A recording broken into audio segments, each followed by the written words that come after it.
Okay, so we are gonna discuss about respiratory disorders. ठीक है, तो ये इस चैप्टर का एंड पार्ट है, एकदम छोटा सा पार्ट है। ठीक है, इसमें जो अलग अलग टाइप का रेस्पिरेटरी दैट मीन लंग्स के रिलेटेड जो डिसऑर्डर्स होता है उसके बारे में हम लोग थोड़ा सा डिस्कशन कर लेंगे।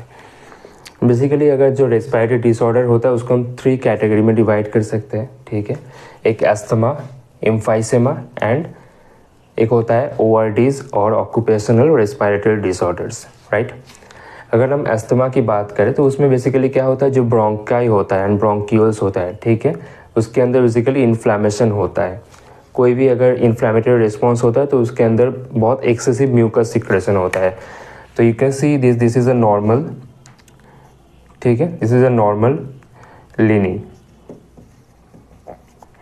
एंड यहाँ पर क्या हुआ, जो रेस्पिरेटरी लीनिंग था जहाँ जिसके पास एल्वियोलाई कनेक्ट हो रहा था जिसके साथ जो ब्रोंकियोल था, ये नॉर्मल ब्रोंकियोल है। ठीक है, ये नॉर्मल ब्रोंकियोल है जिसके पास जो म्यूकस का जो लीनिंग है, जो रेड कलर का म्यूकस का जो लाइनिंग है, you can see this lining is fine, that mean it indicates the normal function of bronchiole. But here you can see the deposition of mucus is too high, that mean यहाँ पर बहुत ज़्यादा mucus accumulate होने के कारण यहाँ पर जो एयर पैसेज होने की जो पाथ है वो छोटा हो गया, नैरो हो गया। ठीक है, और नैरो होने के कारण जो एयर पैसेज का जो प्रोसेस है बहुत कॉन्स्ट्रिक्टली, बहुत पेनफुली होता है। ठीक है, so this is a constricted air flow path और पैसेज। ठीक है, तो एस्थमा में होता क्या है, बेसिकली इन्फ्लेमेशन होता है, म्यूकस का बहुत ज़्यादा सिक्रेशन होता है और जो ब्रोंकाई का जो ब्रोंक्यूल्स का जो पाथ होता है एल्वियोलाई के साथ कनेक्ट होने का, वो पाथ थिक हो जाता है ड्यू टू डिपोजिशन और accumulation of excessive mucus, right. अब इसमें क्या होता है, जब सांस लेते हो आप, व्हिसलिंग जैसा एक साउंड आता है। जब सांस इन और आउट करते हो, बेसिकली जब सांस लेते हो अंदर, तो उस टाइम एक व्हिसल की जैसा साउंड होता है ब्रीथिंग के टाइम। ठीक है, और उसको हम कहते हैं व्हीजिंग साउंड। अगर व्हीजिंग साउंड रेगुलर बेसिस पे होता है, बहुत कॉमन है आपके लिए, तो समझना कि आपके जो लंग्स है उसके अंदर कोई ना कोई डिसऑर्डर है, या तो आपके अंदर एस्थमा का सिम्टम्स है। ओके, नेक्स्ट होता है एम्फाइसेमा। एम्फाइसेमा बेसिकली जो एल्वियोलर सैक होता है, जो एल्वियोलर की जो थैली होती है उसके साथ रिलेटेड होता है। कैसे होता है, मैंने यहाँ पर 2 एल्वियोलाई का डायग्राम बनाया। एक नॉर्मल वाला alveoli, you can see the regular shape of a normal alveoli. एक है इनफ्लैटेड एल्वियोलाई। इनफ्लैटेड मीन्स जो एल्वियोलाई का शेप एंड साइज है बहुत ज़्यादा इंक्रीज हो चुका है, क्योंकि एल्वियोलाई का जो नॉर्मल वॉल है वो डैमेज हो चुका है। ठीक है, कोई भी chemicals, internal proteins, inflammatory response, किसी भी कारण की वजह से जो एल्वियोलाई का वॉल है वो डैमेज हो चुका है, और होने के बाद जो एल्वियोलाई है वो बेसिकली फूल चुका है। ठीक है, तो basically damaging of alveoli cells and swelling of alveoli. तो क्या क्या होता है इसमें, लंग्स जो होता है वो अपना इलास्टिसिटी लॉस करता है। ठीक है, जो O2 CO2 का नॉर्मल एक्सचेंज रेट होता है उसमें डिस्टॉर्शन होता है, दैट मीन उसमें एबनॉर्मेलिटीज़ देखने को मिलता है। और आफ्टर ऑल जो एक्सहेलेशन का जो मैकेनिज्म होता है, सांस छोड़ने की जो मैकेनिज्म होता है, उसमें ज़्यादा कठिनाई होता है, इट गेट डिफ़िकल्ट। ओके, और नेक्स्ट होता है ऑक्यूपेशनल रेस्पिरेटरी डिसऑर्डर। इसमें क्या होता है कि कोई भी पर्सन बेसिकली जो थोड़ा क्रिटिकल एरिया में काम करता है, जैसा कि माइंस में, ठीक है, माइंस के अंदर, लैब के अंदर केमिकल्स के साथ, coal mines, chemicals in lab, फिर एस्बेस्ट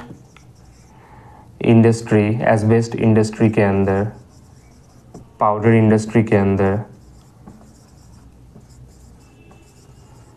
powder industry basically includes all those industries includes those basically जो पाउडर फॉर्म में कोई भी सब्सटेंस का प्रोडक्शन करता है। फॉर एग्जांपल केमिकल फर्टिलाइजर हो सकता है, ठीक है, कोई भी अदर एलिमेंट्स हो सकता है, कोई भी केमिकल्स हो सकता है इन पाउडर फॉर्म।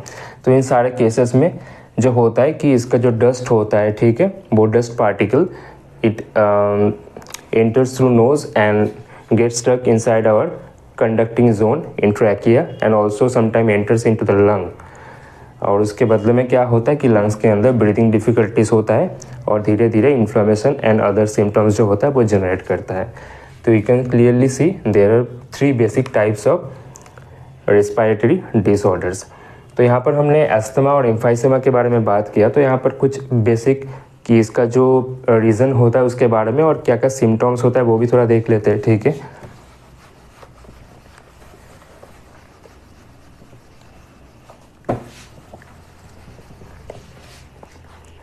एस्थमा में क्या होता है कि ब्रीदिंग डिफ़िकल्टीज होता है, ठीक है। तो बेसिकली एस्थमा जो होता है क्वाइट अ क्रॉनिक मतलब जो लॉन्ग टर्म से चल के आ रहा है, ठीक है, वो क्रॉनिक है। उस टाइप का जो भी डिजीज़ होता है उसको हम क्रॉनिक डिजीज़ कहते हैं। तो इसका जो ट्रीटमेंट है क्या वो पॉसिबल है? प्रॉपर एग्जैक्ट ट्रीटमेंट पॉसिबल बिल्कुल नहीं होता है, बट हाँ उसको रोकने के लिए मेडिकेशन का यूज़ ले सकते हो आप। मेडिकेशन का यूज़ किया जाता है बेसिकली, जिसमें इनहेलर का यूज़ होता है। बेसिकली एजमेटिक पेशेंट्स के लिए देखने को मिलता है inhaler can be used as a medication, ठीक है। ऑक्सीजन थेरेपी यूज़ किया जाता है, O2 थेरेपी यूज़ किया जाता है, राइट। और क्या हो सकता है? योगा कर सकते हो, ठीक है। जो forceful breathing in breathing out होता है वो योगा करने की वजह से भी the breathing rate and asthmatic condition can be improved. Basically major reason क्या होता है? अगर एम्फाइसेमा की बात करें, एम्फाइसेमा के लिए मेजर रीज़न होता है सिगरेट स्मोक करना, सिगरेट स्मोकिंग। फिर होता है केमिकल एक्सपोजर्स। अगर लॉन्ग टाइम के लिए केमिकल के साथ आपका एक्सपोजर चल रहा है तो वो भी रीज़न रिस्पॉन्सिबल होता है, ठीक है। और जेनेटिक फैक्टर्स भी इसमें इन्वॉल्व होता है, जेनेटिक फैक्टर्स, ठीक है।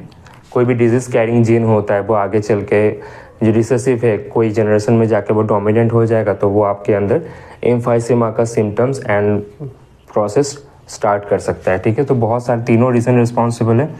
केमिकल रीज़न भी रिस्पॉन्सिबल है, मैनमेड रीज़न जो कि सिगरेट स्मोकिंग मैनमेड रीज़न है, और जेनेटिक फैक्टर्स भी रिस्पॉन्सिबल होता है। सिगरेट स्मोकिंग कारण आपको पता है जो बेंजोपायरिन बहुत खतरनाक केमिकल होता है, वो एक टार जैसा फॉर्म करता है, वो एक्चुअली जाके एल्वियोलाई के अंदर स्टोर होता है in semi liquid viscous form, और वो एल्वियोलाई के अंदर जो भी O2 CO2 आता है उसको एब्जॉर्ब कर लेता है और एल्वियोलाई के थ्रू कैपिलरी के अंदर जो गैसेस का एक्सचेंज होता है उसको ऑब्स्ट्रक्ट करता है।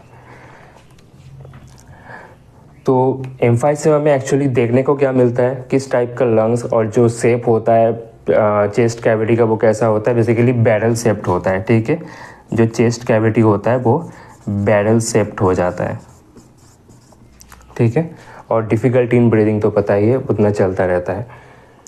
तो ये कुछ बेसिक इन्फॉर्मेशन था रेस्पिरेटरी डिसऑर्डर के बारे में, जो तीनों टाइप होता है इसका, एंड उसके साथ क्या क्या मैकेनिज्म होता है और उसका क्योर भी क्या होता है। एम्फाइसेमा का भी क्योर होता है, ठीक है। अगर एम्फाइसेमा लंग कैंसर की स्टेज तक पहुंच जाता है तो उसका अब तो मेडिकेशन ही भरोसा होता है, दैट मीन जो मेडिसिन डॉक्टर्स के द्वारा प्रोवाइड किया जाता है। अदरवाइज अर्ली स्टेज में उसको डिटेक्ट किया जाता है तो उसमें जो ऑक्सीजन थेरेपी होता है, ठीक है, केमिकल रिमूवल थेरेपी जो होता है उसमें इफ़ेक्टिव होता है और वो काम भी करता है। तो ये था कुछ simple information about respiratory disorders. I hope कि ये सब समझ में आया होगा आपको, and if you have any problem, कोई भी पार्ट समझ में नहीं आया, you can ask me in the comment section. Okay, thank you.